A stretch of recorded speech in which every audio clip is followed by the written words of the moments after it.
Marcos, capítulo 1, versículo 14 ao versículo 20, nos diz assim: Depois que João foi preso, Jesus foi para a Galiléia, proclamando as boas novas de Deus.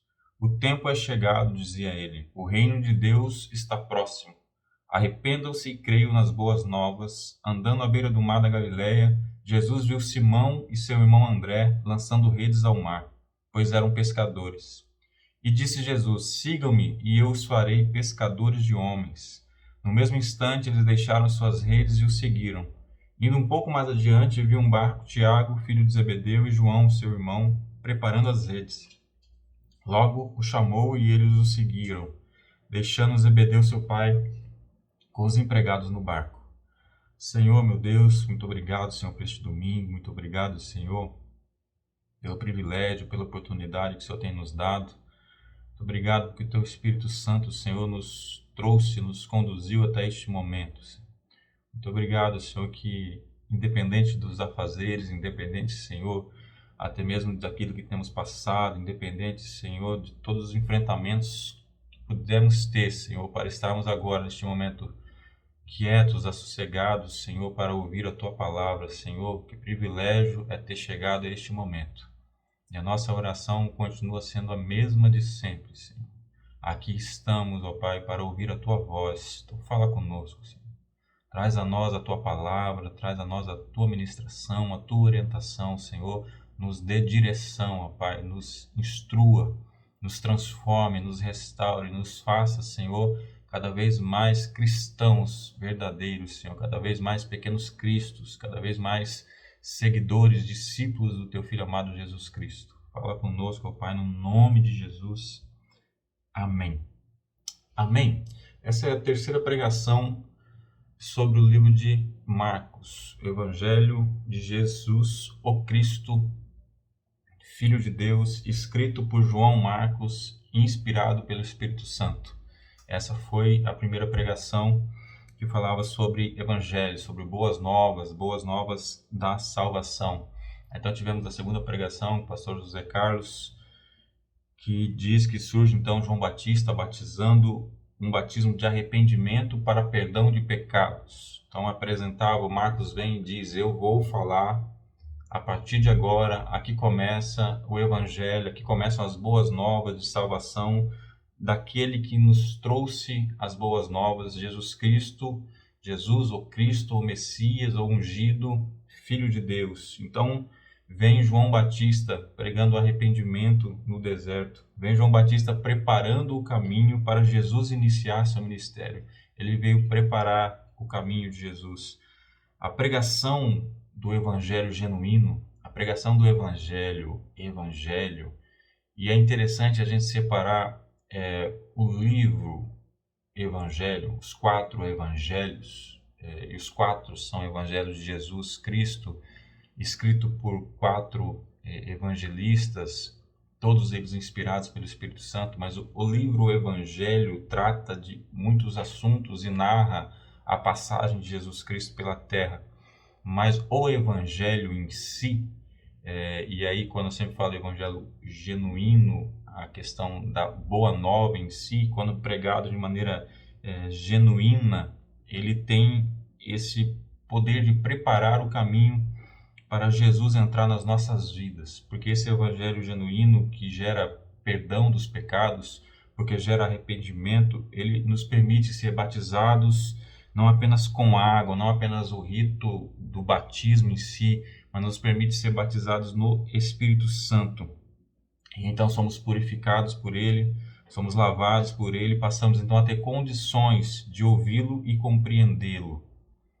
Então esse entendimento das boas novas, do Evangelho, em que o Espírito Santo, o próprio Espírito Santo fala conosco, nos revela o pecado, a justiça, o juízo, então nós passamos a ter o Espírito Santo, somos batizados com o Espírito Santo e não apenas no ritual de batismo, então a gente passa a ter condição para ouvir a Jesus Cristo. E isso é interessante estar no início do livro Evangelho.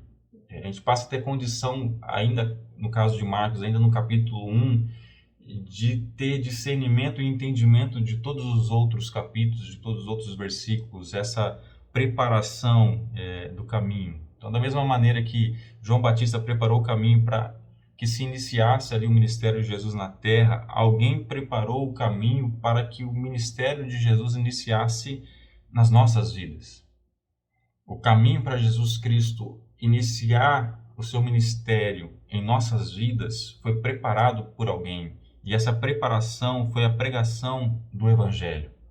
E nós somos chamados também para preparar o caminho para Jesus iniciar o seu ministério na vida de outras pessoas. De que maneira? Pregando o Evangelho. É pregando o Evangelho. Se Jesus Cristo, se o Espírito Santo, ele revela pecado, justiça, juízo, se é ele que abre os olhos, é através da pregação do Evangelho.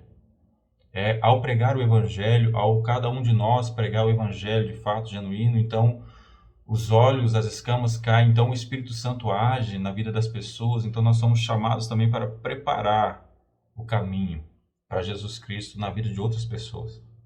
Por isso é tão importante pregar o Evangelho genuíno. E o Evangelho genuíno, ele gera arrependimento. Nós somos chamados para sermos pescadores de homens. Nós somos chamados para uma pesca. Nós somos chamados para sermos ceifeiros, para colher aquilo que não é nosso, aquilo que está preparado, mas para colher. Mas nós somos chamados, e essa colheita e essa lançar as redes como pescadores, ela é pregar o Evangelho. Nós precisamos pregar o Evangelho genuíno, Evangelho que anuncia a nossa condição de pecadores, o resultado do nosso pecado, que é a morte eterna. Então, as boas novas da salvação que está em Cristo Jesus, somos chamados a pregar isso. Doa quem doer. Aliás, é necessário que doa para que gere arrependimento. O arrependimento gera dor, gera contritamento. O arrependimento não tem como ele ser algo inicialmente leve e alegre, apesar de gerar leveza e gerar alegria, mas inicialmente ele vai gerar dor. Então Deus usou alguém para nos pescar. Alguém foi usado. Você que está ouvindo e já é membro da igreja, ou da Igreja Batista Mover, ou de qualquer outra igreja, e você já foi até mesmo talvez batizado, Deus usou alguém para te pescar. E agora você não é simplesmente um pescado, você também vai ser usado para pescar outras pessoas. E Jesus Cristo, o próprio Cristo, ele vai e nos ensina o processo da pesca. Os livros do Evangelho é a explicação do processo da pesca.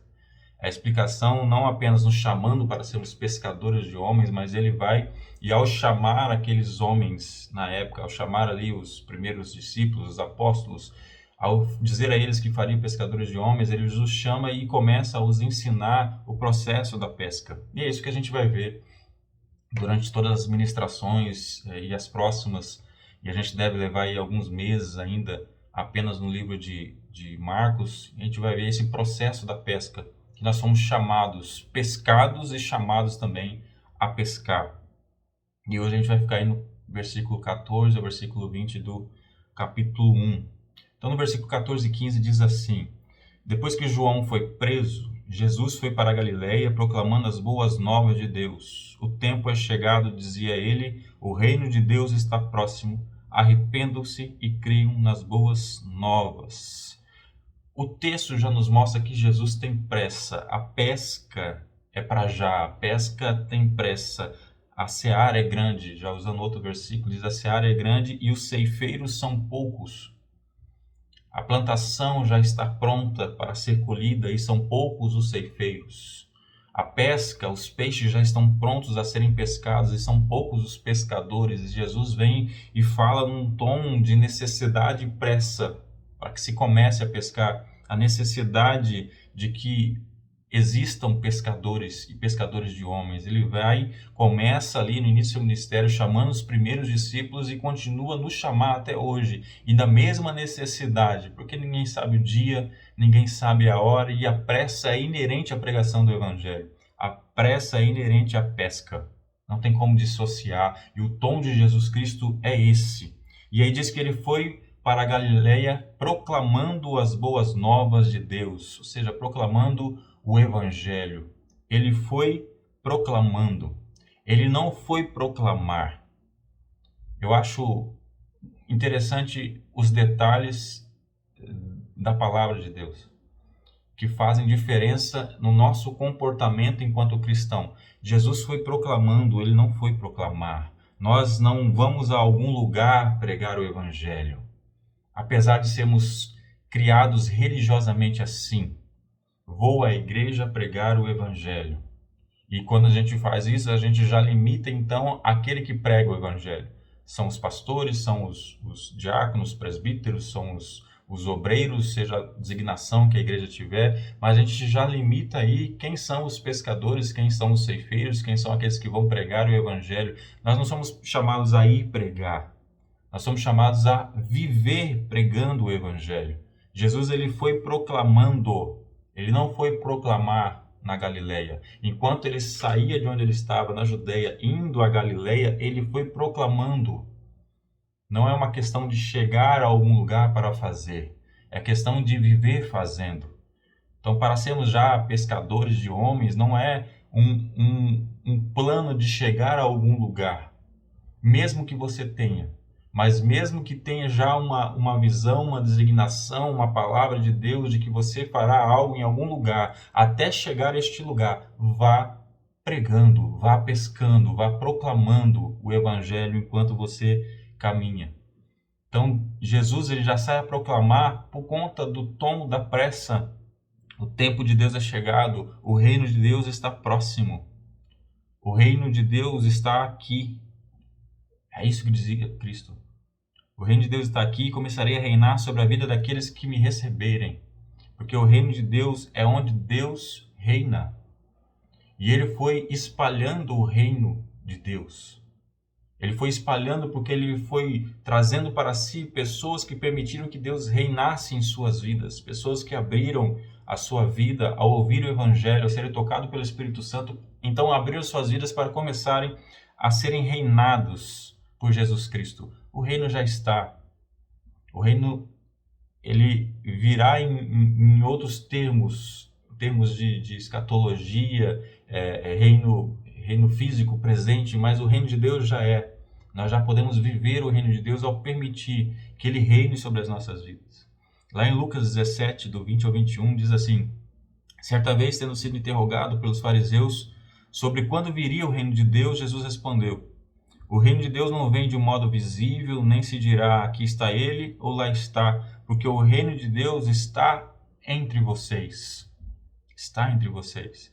Em outra passagem, ao ser questionado sobre a questão de expulsar demônios, se ele expulsar o Beelzebul ou por Deus, e ao ser questionado ali, ele fala que se é pelo Espírito de Deus que ele estava ali expulsando os demônios, então já chegou a vocês o reino de Deus. Ele já estava a dizer, o reino de Deus já chegou. Por quê? Porque o rei está aqui. Era o próprio rei do reino anunciando o seu reino. Era o próprio rei dizer assim, eu quero reinar, venha a mim.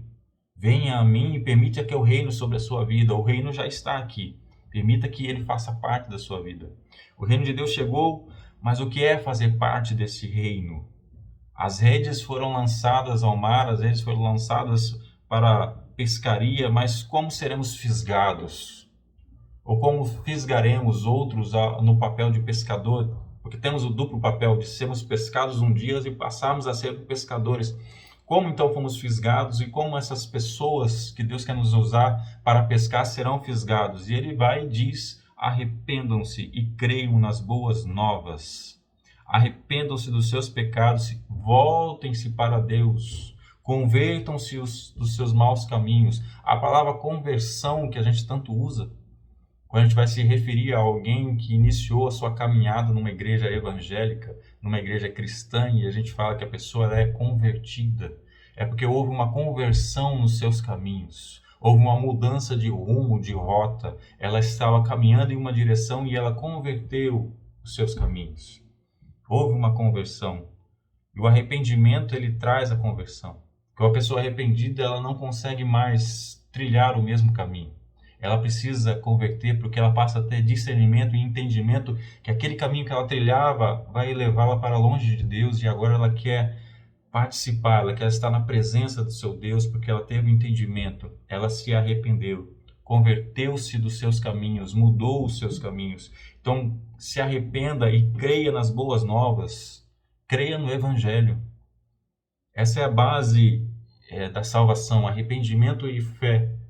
Porque se arrepender sem o toque do Espírito Santo, sem Ele nos revelar, sem Ele nos dar entendimento de pecado, de justiça, de juízo, sem Ele realmente abrir os nossos olhos, não é possível se arrepender, porque até então a gente acredita que o que fazemos é bom.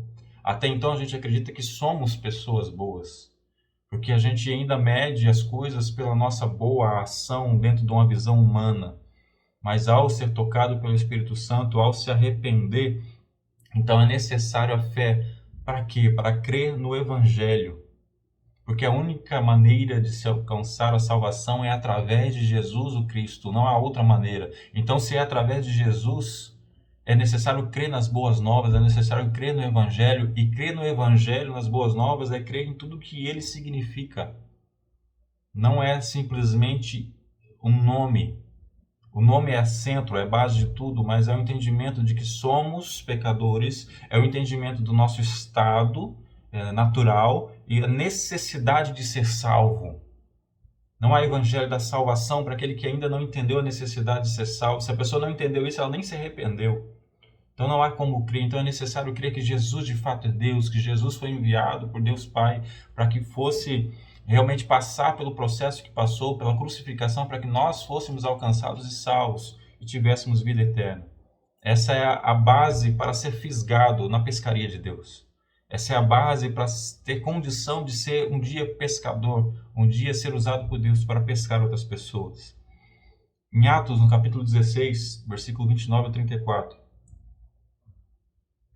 narra a história, um pouco antes, versículos antes, falando sobre a história de Paulo e Silas, que louvavam a Deus na prisão, e aí houve um terremoto à meia-noite, e aqui ele vai, mais no final, no versículo 29 a 34, ele vai falar sobre a situação do carcereiro que cuidava daqueles presos. E diz assim: o carcereiro pediu luz, entrou correndo e trêmulo, prostrou-se diante de Paulo e Silas, então levou-os para fora e perguntou: senhores, que devo fazer para ser salvo? Eles responderam: creia no Senhor Jesus e serão salvos você e os de sua casa. E pregaram a palavra de Deus a ele e a todos os de sua casa. Naquela mesma hora da noite, o carcereiro lavou as feridas deles. Em seguida, ele e todos os seus foram batizados.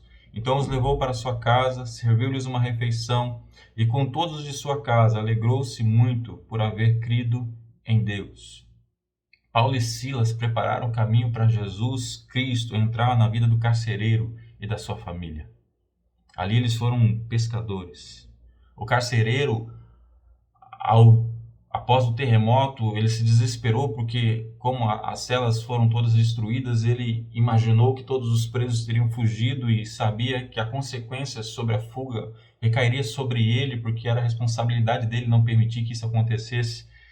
Então, quando ele vê e escuta a voz de Paulo e Silas a dizer calme, e ele, no desespero, ele ia se matar, ele fala: não faça isso, estamos todos aqui. Então, ao sentir esse alívio, ele pergunta a Paulo e Silas, ele leva eles para fora e pergunta: o que devo fazer para ser salvo? O que devo fazer? O que devo fazer para ser fisgado? O que devo fazer para fazer parte dessa pesca maravilhosa feita pelo próprio Deus através da vida dos seus pescadores, no caso aqui Paulo e Silas? Essa pergunta ela demonstra que Paulo e Silas já estavam pregando para o carcereiro. Já estavam pregando. Como, após o terremoto, ele resolve chamar os dois e perguntar a eles: o que eu posso fazer para ser salvo? Essa pergunta revela que a conversa não começou ali. Enquanto os dois estavam presos, os dois já estavam pregando para o carcereiro. Os dois já estavam apresentando o evangelho da salvação. Os dois já estavam clamando a ele por arrependimento. E aquilo que aconteceu foi apenas um gatilho para que ele pudesse perceber a sua necessidade Aquilo foi só a maneira que o Espírito Santo arrumou de mostrar a ele. Talvez naquele momento as escamas caíram e ele percebeu que ele precisava ser salvo. Então ele procura os pescadores. Então ele procura Paulo e Silas e pergunta o que eu posso fazer para ser salvo. Então a pesca não começou com o terremoto. Não foi ali que começou a pesca. A pesca não começa quando o peixe é fisgado. A pesca começa muito antes. Você que é pescador, você que gosta de pescar, que não é o meu caso, gosto muito de comer um peixe. Pescar, eu já não gosto tanto. Apesar de já ter participado algumas vezes, mas não é o meu forte. Mas você que é um amante da pescaria, você que já pescou um dia, você sabe que a pescaria não começa quando o peixe é fisgado. A pescaria começa muito antes na preparação do material, começa no planejamento de onde ir, que rio ir, às vezes é distante. A pescaria não começa quando o peixe fisga, quando o peixe morde a isca. Não é ali que começa a pescaria. Às vezes o primeiro peixe pescado demora horas, dependendo do local, dependendo se o rio está cheio ou não, dependendo do barulho no local. E quem gosta de pescar é cheio de mania sobre essas coisas. Então a pesca não começa quando o peixe morde a isca. Não é ali. E a gente tem uma visão de que é assim que as coisas são. De que tudo é no estalar de dedos. De que aquele carcereiro, de repente, por causa do terremoto, então a gente vai vinculando o quê? A gente vai vinculando a coisas extraordinárias que devem acontecer, porque se não acontecerem coisas assim, a gente não consegue. Porque se aquela pessoa que a gente quer pegar o evangelho não adoecer, não perder o emprego, então a gente fica numa necessidade de coisas extraordinárias para que a gente possa pregar o evangelho. Aí quando a gente faz isso, a gente exclui do evangelho aquele que não tem problemas aparentes, aquele que não tem problemas materiais, circunstanciais, mas tem problemas enormes espirituais porque está perdido e carente da salvação. A pesca começa muito antes. Por isso que Jesus foi proclamando para a Galileia. Por isso que Jesus não foi proclamar, não foi um evento, não foi um ajuntamento e agora não, é a vida. É uma vida de pregação, é uma vida de evangelização, é uma vida de pescador. Nós somos chamados a ser pescadores de homens. A resposta de Paulo e Silas foi: creia no Senhor Jesus e serão salvos você e os de sua casa. E pregaram a palavra de Deus a ele e a todos de sua casa. Então, o creia no Senhor Jesus foi acompanhado de pregar a palavra de Deus a ele e toda a sua casa. A conversão de todos da casa do carcereiro não aconteceu porque ele creu sozinho. E muitos querem pegar esse versículo, né? Será salvo tu e tua casa. Então apenas um, ao se converter, salvou toda a sua casa. Não, a pregação do evangelho foi para toda a sua casa. Ele foi o primeiro a crer. Será salvo tu e tua casa, mas foi acompanhado de pregação de evangelho. A palavra foi pregada para todos. Ele e todos os seus foram batizados. Se ele e todos os seus foram batizados, a gente está falando de um contexto, lembra da pregação de João Batista? Era de um batismo para arrependimento e perdão de pecados. Esse era o contexto. Então, se todos eles foram batizados, ali houve arrependimento. Para ali haver arrependimento, ali houve também pregação do evangelho. Ali foram lançadas as redes dos pescadores. Eles se arrependeram e creram nas boas novas. Então ali houve salvação. Por essa razão. Por essa razão. Não há salvação sem pregação do evangelho. Não há salvação sem que os pescadores, que somos nós, lancem as redes, que é o evangelho. Não há salvação. E ali houve pregação do evangelho. Ali não foi uma salvação baseada em emoção, porque houve um terremoto e nada aconteceu. Não foi isso que aconteceu. Isso foi usado por Paulo e Silas ao a pessoa ser tocada e procurar a eles. Então houve mais pregação, apresentação da palavra de Deus. E ali houve fé, houve arrependimento e houve fé. Essa é a base da salvação. Essa é a base que nós precisamos, quanto pescadores de homens, lançar para que a gente possa participar dessa pesca maravilhosa do nosso Senhor.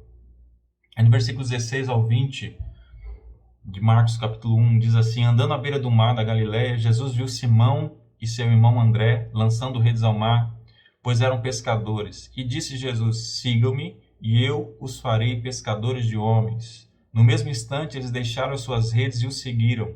Indo um pouco mais adiante, viu um barco.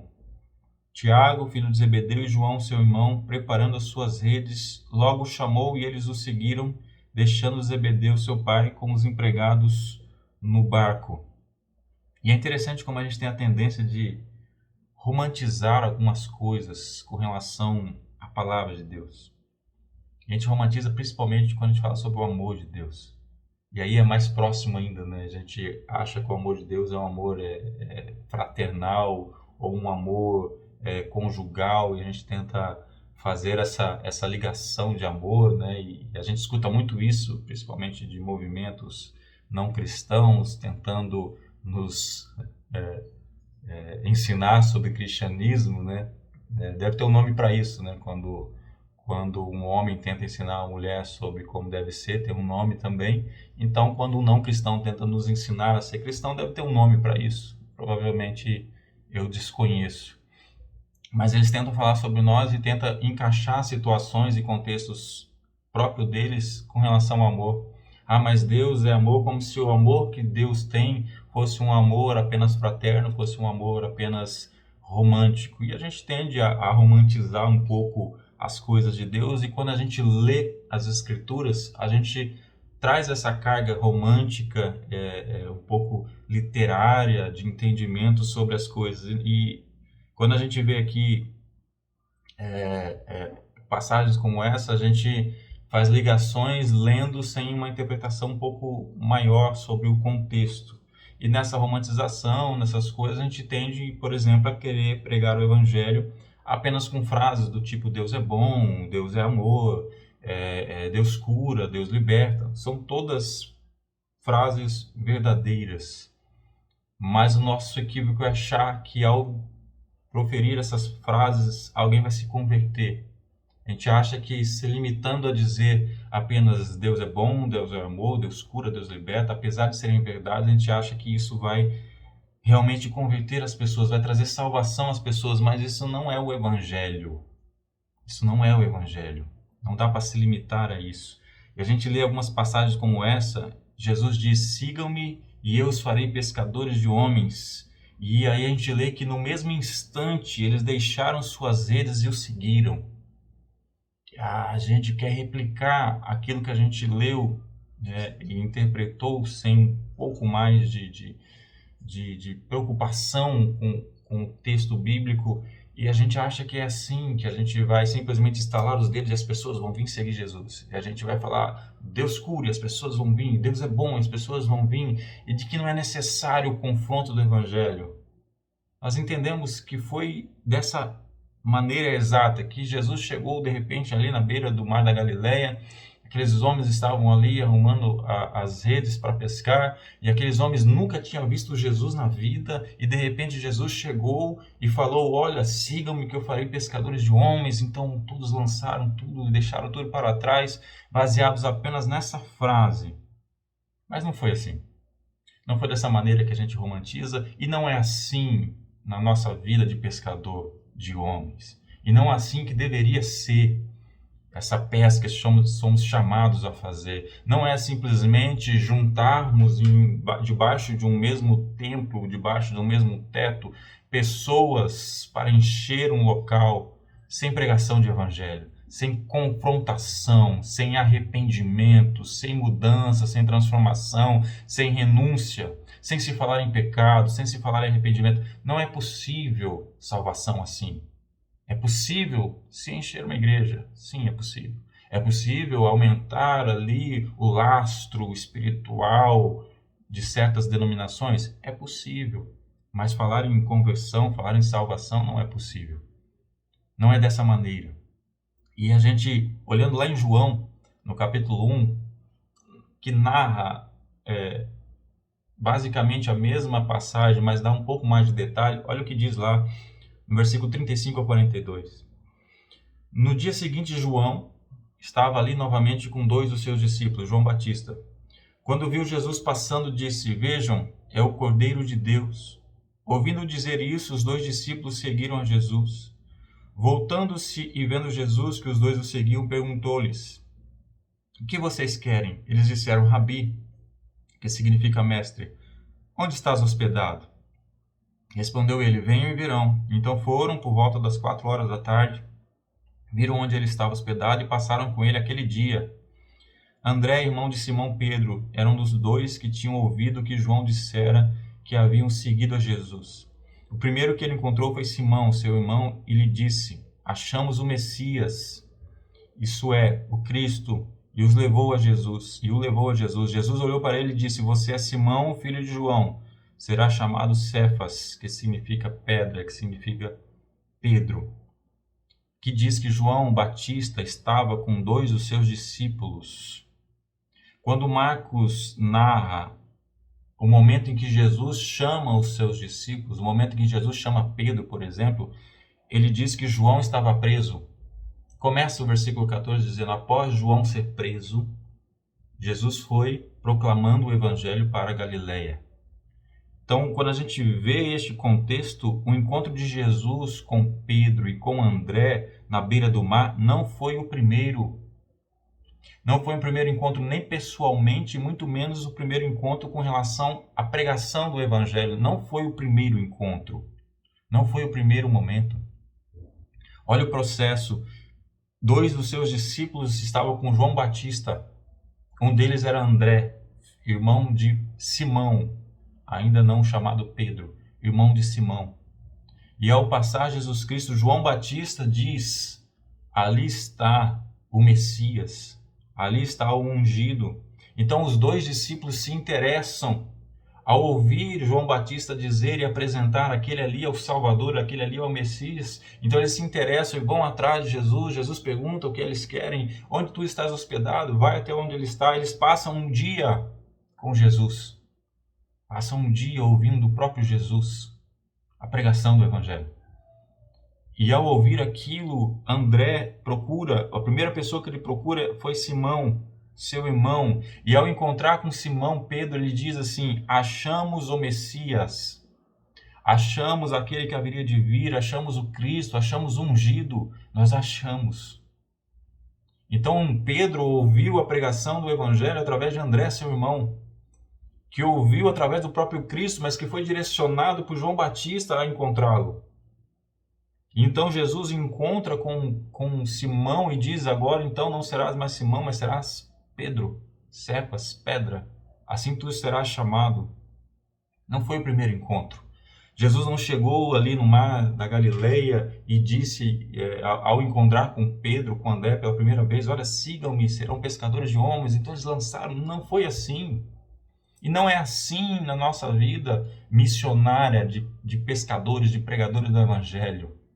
Achar que vamos fazer as coisas, estalar os dedos e inundarmos todo mundo com testemunhos, sejam verdadeiros ou não, porque isso acontece também, e seja com falsas promessas, e seja com mentiras evangelísticas, seja com teologia de prosperidade, seja com promessas que Deus não fez, seja com distorção da palavra, piorou. Não é assim.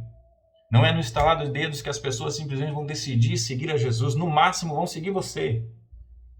E aí será como o próprio Jesus diz aos fariseus: cegos guiando cegos. Onde vão parar? Onde vão chegar? André, irmão de Simão Pedro, era um dos 2 que tinha ouvido que João dissera e que havia seguido Jesus. O primeiro que ele encontrou foi Simão, e seu irmão lhe disse: achamos o Messias. André já cria que Jesus era o Messias. Essa já era a sua fé. André já era discípulo de João Batista, aquele que abriu o caminho, aquele que preparou o caminho para Jesus. André, irmão de Pedro, já era discípulo de João Batista. João Batista apresentou ele a Jesus. Então ele passou a seguir Jesus. André já seguia Jesus. João Batista preparou o caminho para Jesus na vida de André. E André preparou o caminho de Jesus na vida de Pedro. Assim que foi, Pedro foi pescado por André, que foi pescado por João Batista. As coisas no reino são assim. Alguém foi usado por Deus para te pescar, para me pescar, e nós seremos usados por Deus para pescar alguém. Existem pessoas esperando a gente lançar a rede. E a gente fica no nosso conforto, no nosso comodismo de aqueles que já foram pescados. Como se não houvesse a necessidade de sermos usados para pescarmos outras pessoas. Quando Jesus chamou Pedro no beira do mar da Galileia, ele já não era Simão, ele já era Pedro. A palavra de Jesus para Simão, tu és Pedro, foi antes de encontrá-lo lá no mar da Galileia. Pedro já conhecia Jesus. Provavelmente Pedro, ao ser apresentado pelo seu irmão André como encontrei o Messias, provavelmente Pedro já cria em Jesus Cristo como Messias. E ao ser chamado por Jesus, ao ter o contato de Jesus vir chamá-lo, ele já crendo, então ele vai adiante. Ele deixa de lado aquilo que estava fazendo, ele abre mão, ele renuncia para poder seguir Jesus Cristo. Não existe conversão sem pregação do Evangelho. Não existe. Existe encher a igreja, existe falar o que massageia o ego, existe atrair pessoas pelo interesse que elas têm no que elas querem ouvir. Isso existe, mas conversão genuína, salvação sem pregação do Evangelho não existe. Você pode encher um estádio falando água com açúcar. Você pode encher um estádio fazendo falsas promessas de que as pessoas ficarão ricas ao terem Jesus em suas vidas. Você pode fazer essas coisas e você vai conseguir fazer, mas você não pode dizer que encheu um estádio de pessoas salvas. Isso você não pode dizer, porque é necessário pregar o Evangelho. O carcereiro, lá na passagem de Paulo e Silas, ele não se converteu por causa do terremoto, ele se converteu por causa da pregação da palavra de Deus. Não foi o terremoto. Não foi. Não foi o testemunho. Não foi. O testemunho pode sensibilizar, o testemunho pode trazer uma carga emocional, o testemunho pode até ser uma maneira de preparar, uma maneira de revelar a Deus, uma maneira de expor, mas salvação só com a pregação da palavra e do Evangelho. Pedro e André não decidiram seguir Jesus de repente na beira do mar da Galileia. Foi a pregação das boas novas do Messias que alcançou Pedro, que alcançou André. Foi isso, e ele diz, sigam-me, e eu os farei pescadores de homens. E esse sigam-me é muito mais do que vamos para onde eu for. É muito mais do que sigam, venham atrás de mim. É muito mais do que quando André, junto com outro discípulo de João Batista, perguntou onde tu estás hospedado, e ele falou assim, venha que eu vou te mostrar, e eles foram até aquele local. O seguir é muito mais do que isso, vai muito mais além. E o próprio Jesus diz lá em Lucas 9, 23 e 24, Jesus dizia a todos, se alguém quiser acompanhar-me, negue-se a si mesmo, tome diariamente a sua cruz e siga-me. Pois quem quiser salvar a sua vida perderá, mas quem perder a sua vida por minha causa, este a salvará. Não existe evangelho sem renúncia. Não existe. Não existe conversão sem abrir mão da própria vontade. Não é possível. Não é possível. Porque nós não temos nada de bom. Porque é necessário um Salvador, porque nós não conseguimos por nossos próprios méritos, porque nós não temos nada de bom. Nós somos salvos de nós mesmos, porque a nossa carne é podre, porque a nossa vontade é voltada a ela. A mudança, a transformação só ocorre com Jesus Cristo, e ao Jesus Cristo entrar nas nossas vidas, ao Espírito Santo passar a habitar nas nossas vidas, não dá mais para continuar o mesmo. Não dá mais. Não é possível ter uma vida cristã baseada na minha vontade. É necessário negar-se a si mesmo. É necessário. Renúncia é necessário. Ele disse, se vocês abrirem mão da vida de vocês para viver as minhas vontades e não suas próprias vontades, se vocês negarem a si mesmo para viver pelo Espírito e não mais pela carne, se vocês agora mortificarem a vontade da carne e passarem a viver do Espírito, se vocês se arrependerem dos seus maus caminhos e se converterem aos meus caminhos, se vocês renunciarem todas essas coisas, se vocês decidirem viver pela minha palavra, se vocês forem os meus discípulos e eu for o vosso mestre, tudo isso é necessário. Então eu os farei pescadores de homens. Então vocês serão usados para preparar o meu caminho na vida de muitos. E é para isso que eu vos chamo. Mas não é simplesmente venha ao local, venha à igreja, venha ao evento, venha ao encontro, venha. Não é isso. O siga-me, ele vem carregado de negue-se. Você não vai conseguir me seguir se você não se negar, porque os caminhos que eu vou andar vão contra a tua vontade, vão contra a tua carne, vão contra o teu conforto, a tua zona de conforto, vai contra tudo isso. Então, se você não se negar, se você não abrir mão disso, você não vai conseguir me seguir. O caminho que eu vou trilhar vai ser pesado demais para você se você não estiver em mim. Se você não estiver lavado e purificado por mim. Não existe evangelho sem renúncia. Não existe pescaria sem renúncia. Não existe pescador que antes não tenha renunciado. Não existe. Mas quem decide onde e quando pescar é o dono do evangelho. Lembra da primeira pregação? O dono do evangelho. O evangelho foi escrito por Marcos, Mateus, Lucas, João, inspirado pelo Espírito Santo, mas o evangelho é de Jesus, o Cristo, e é Ele que decide onde haverá pesca. É Ele que decide o momento, quando se lançar as redes. É Ele é dono da pescaria. Fomos chamados a ser pescadores, mas não somos donos da pescaria. Não podemos achar que vamos fazer e acontecer. A gente sempre fala sobre atos de evangelismo, evangelização, de que se não for o Espírito Santo, não perca tempo. Se não for direcionado por Ele, se não for da vontade dEle, não perca tempo. Se Ele não estiver, se aquele que convence do pecado, da justiça e do juízo não estiver, não perca tempo. Porque a gente só lança a rede. Lá em João 21, do 3 ao 6, diz assim: Vou pescar, disse-lhes Simão Pedro. E eles disseram: Nós vamos com você. Eles foram e entraram no barco, mas naquela noite não pegaram nada. Ao amanhecer, Jesus estava na praia, mas os discípulos não o reconheceram. Ele lhes perguntou: Filhos, vocês têm algo para comer? Não, responderam eles. Ele disse: Lancem a rede do lado direito do barco e vocês encontrarão. Eles a lançaram e não conseguiram recolher a rede, tal era a quantidade de peixes. Aqueles homens que eram pescadores profissionais passaram a noite e não pescaram nada. Eram pescadores profissionais. Mas ao Jesus falar, lancem a rede do outro lado. Lancem do outro lado. A palavra diz que eles não conseguiam recolher a rede, tamanho era a quantidade de peixes. Às vezes a gente se acha pescador profissional, crente profissional, evangélico profissional, pastor profissional. A gente se enche de sistemas, a gente se enche de estrutura religiosa, a gente se enche de estratégia daquilo como vai ser feito e faz todas essas coisas, mas se esquece do Espírito Santo. Se esquece de Jesus Cristo. Então lançamos a rede para todas as direções.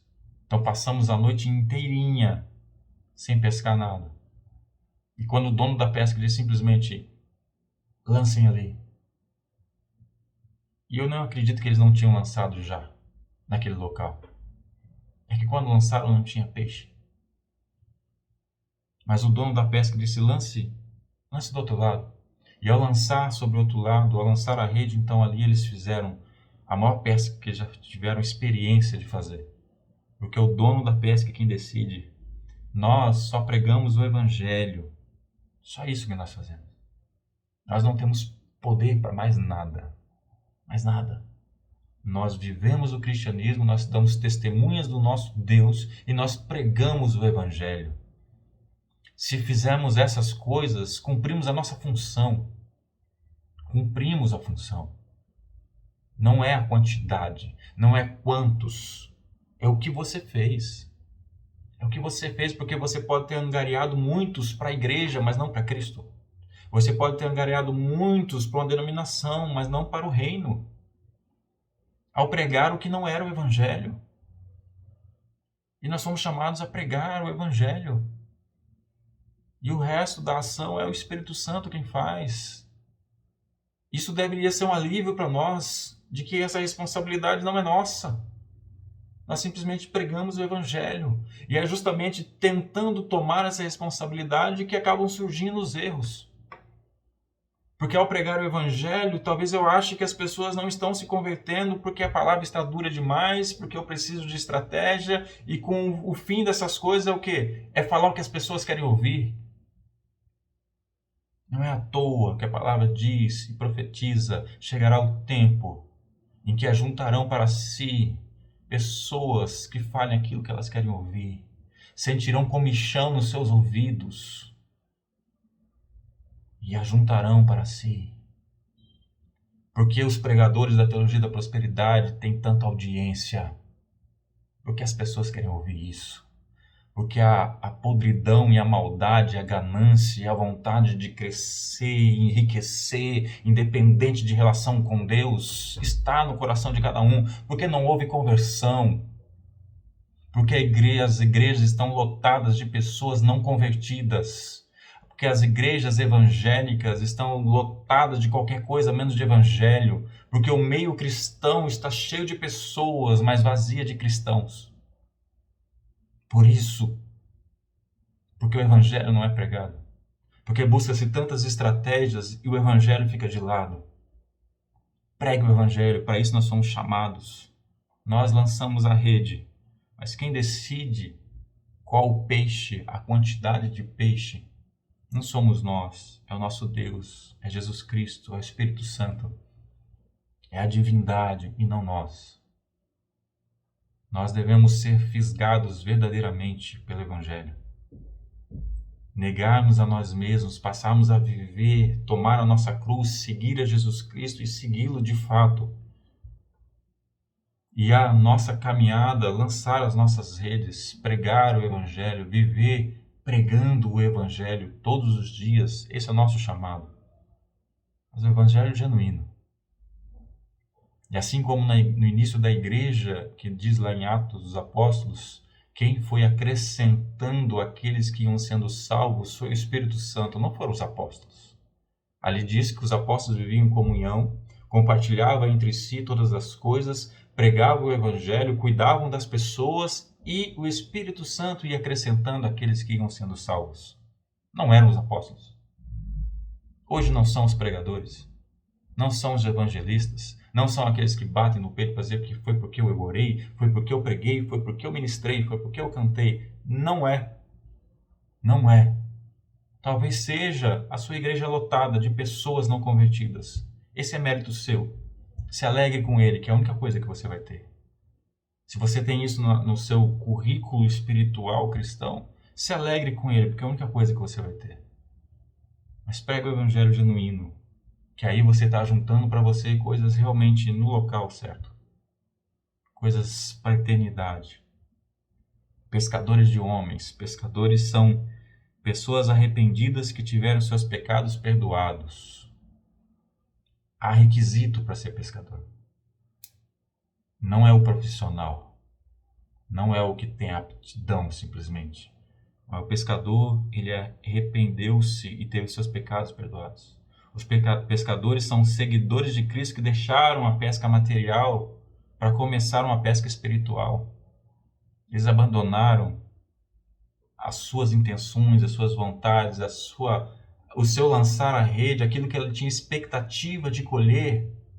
Ele abriu mão para ser pescador de homens, para pescar almas para Deus, para pescar discípulos para Cristo. Hoje o que a gente mais vê nas pregações são ensinamentos de como lançar a rede para pescar riquezas, para pescar dinheiro e casa e carros, para ter prosperidade e riquezas do céu e riquezas do alto. E é isso que as pessoas lançam as redes querendo. Eu queria achar o versículo, mas não achei. O que eu vejo aqui são pescadores de homens que abriram mão da pesca material. Assim como André, Pedro, Tiago, João, abriram mão literalmente da pesca material para serem pescadores espirituais. Já não queriam mais lançar redes para as coisas materiais. E nós também devemos desistir de lançar redes para as coisas materiais. Devemos desistir. Se Deus acrescenta, isso Deus na sua misericórdia o faz de acordo com a sua vontade, o teu querer, o teu tempo e a sua maneira. Nós não fomos chamados para isso. Não fomos chamados para isso. Não gaste todo o seu tempo toda a sua vida tentando ficar rico, não seja tolo.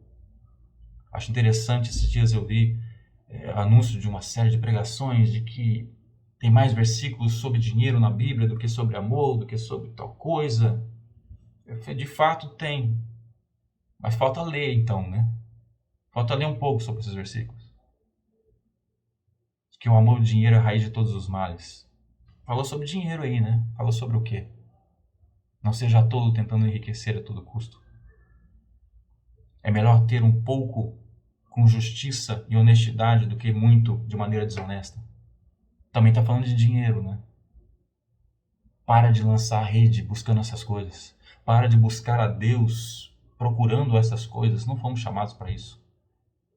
Pelo contrário, fomos chamados a negarmos essas vontades, a pararmos de querer lançar a rede para buscar essas coisas, para sermos pescadores de homens.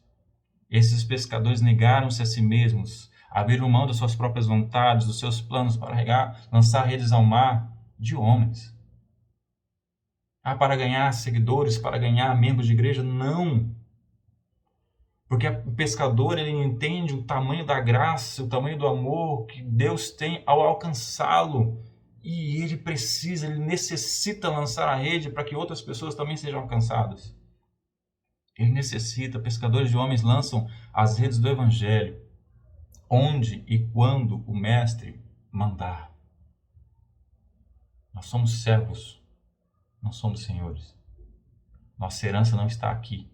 Somos co-herdeiros de Cristo, mas não para as coisas daqui.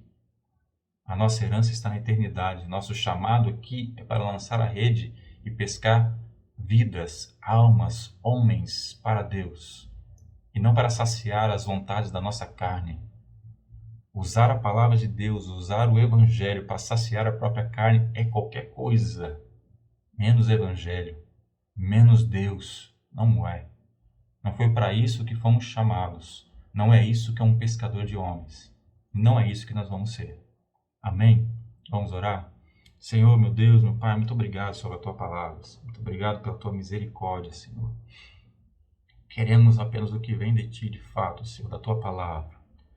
Não queremos, Senhor, viver de falsas promessas e muito menos viver de expectativas geradas pela nossa carne. Porque não fomos chamados para isso. Fomos chamados para negarmos essas coisas. Fomos chamados para abdicarmos dessas coisas, abrirmos mão dessas coisas, Senhor. Fomos chamados, Senhor, para Te seguir. E para Te seguir, Senhor, precisamos viver a Tua vida, precisamos estar juntos a Ti, Senhor. Para sermos também pescadores, para alcançarmos outros. Da mesma maneira que na Tua misericórdia o Senhor usou alguém para nos alcançar. Glória a Deus por isso. Que o Senhor também nos use, Senhor. E para que nos use, nos capacite. A gente precisa, Senhor, sermos pessoas arrependidas, com os nossos pecados perdoados por Teu Filho, no sacrifício feito na cruz. Então, passarmos a Te seguir verdadeiramente, lançando a rede por onde passarmos, onde o Senhor mandar, no local, no momento, da forma. E esperamos que o Teu Espírito Santo faça o convencimento. A nós compete pregar e dar bom testemunho da vida de cristão que o Senhor mesmo nos capacitou. Muito obrigado, Senhor. Abençoe a nós, a todos nós, as nossas vidas, ó Pai, que sejamos e tenhamos uma vida abençoada, mas também sejamos abençoadores e pescadores de homens por onde passarmos. Muito obrigado, Senhor, no nome de Jesus. Amém.